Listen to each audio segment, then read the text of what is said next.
Hi everybody, today I'm going to show you guys number 8 on the 14.5 classwork. So looking at number 8, I have r squared plus r minus 30 over r squared minus 4r minus 5 divided by 3 over r plus 1. So when I'm dividing, I want to think about what are the things I am dividing by, because that's going to help me find my restricted values. So I'm dividing by 3 over r plus 1 and r squared minus 4r minus 5. I want to keep that in mind as I continue going through my work.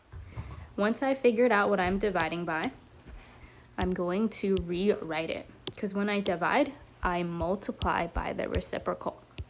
So I'm going to do r squared plus r minus 30 over r squared minus 4r minus 5, and then multiply by the reciprocal. Flip the second part. After that, I'm going to factor. If I factor the numerator here, I'm thinking about what multiplies to negative 30 and adds up to 1.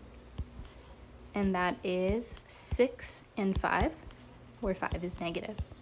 So I have my factors for the left numerator. On the bottom, I'm thinking about what multiplies to negative 5 and adds up to negative 4.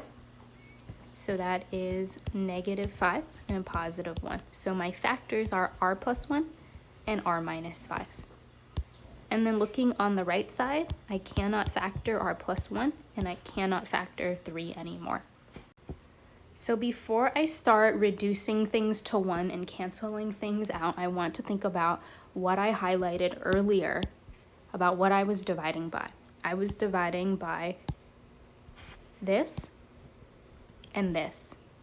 And the reason why I want to do that is that's going to help me find my restrictions. So now I'm going to take each of those factors, set it equal to 0, and solve for the variable.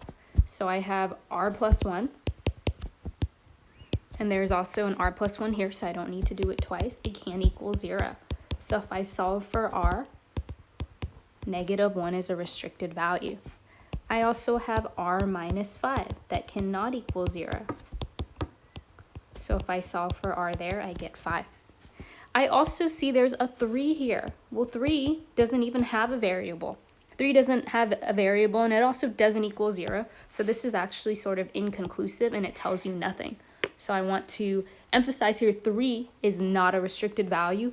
If there is no variable to solve for, it is not a restricted value, and there is no variable to solve for there. So the only restricted values are negative 1 and 5, not 3. Now that we've identified those restricted values, we are going to start reducing. I see r minus 5 and r minus 5 on the top and bottom, r plus 1, and now I can simplify further. I have r plus 6 left over in my numerator, and I have 3 left in my denominator. My final simplified form is r plus 6 over 3, and my restricted values were negative 1 and 5. And there you go.